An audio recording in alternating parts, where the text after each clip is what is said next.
That's the thing, is when people have nervous dogs come in or terrified dogs come in, the last thing they think they should ever put on a dog is a shock collar. But they don't realize that that touch allows you to keep the dog in tune where? To you. Yeah. And if I can keep the dog in tune to you, it starts to shut all the scary things out. They think we're using the collar to hurt the dog or discipline the dog for being bad. Well, why would we discipline a dog that's already afraid? That's why people have trouble processing that. But you're starting to see it has nothing to do with that, does it? It literally just has to do with the ability to touch.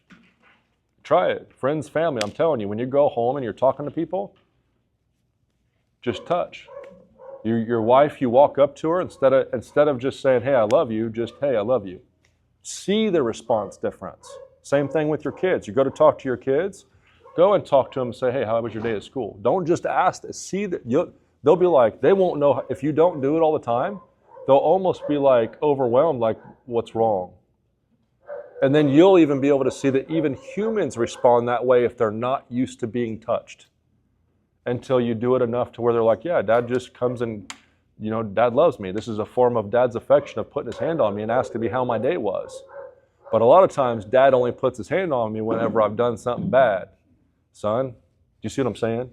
What up, guys? Got to throw a disclaimer on there for all the people who are going to go crazy because I just told the world that using electronic collars on nervous and fearful dogs is perfectly okay. It is for us because of our application. So I'm not advocating for you to run to the store, buy a collar, throw a collar on a dog and just start pressing buttons. I wouldn't advocate for that for anybody with a dog in general or anything at all. If you don't have an understanding of how to do something, you got to spend time trying to figure it out. So our system is very different. We have a system called E-FLO. It's an electronic fluid language that has been optimized to transfer information from you to the dog. And that's what we're teaching our students at our school. And we're just talking about it. This video is to help people understand that there's a way out there to train dogs that they're unaware of, because traditionally we are told never use tools like this on dogs that are nervous, fearful, aggressive, young dogs that haven't been trained before. We are given these restrictions right from the get-go. Even the e-collar manufacturers will tell you things like this. Their manuals will tell you in fine print, do not use collars like this on these dogs or it'll make it worse.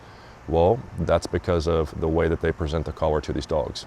What we do is we take a look at the dog and we understand how the dog communicates, and we mimic their communication system in our application, which gets huge results. After all, if you wanted to have a conversation with me, I speak English. Would you walk up to me and try to speak French, Dutch, German, Spanish? No, it wouldn't work. So you would try to use the language that I use to transfer information to me. If not, you would probably try to show me things.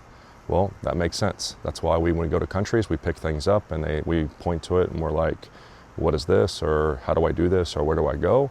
And even if they can't speak the same language as you, you are now using a universal language between you two to exchange information to get things accomplished. That's what we're doing here. We're teaching dogs in a way that they naturally process information, which allows us to teach dogs without the need for food or toys. Super powerful, super fun, and you get awesome results. For more information on our school, check out the description. If you have questions, drop them below. I'll do the best I can. But again, I'm not telling everybody to go out there and do all this stuff. I'm just telling people there are ways to do things that you may not know about. We'll see you next video.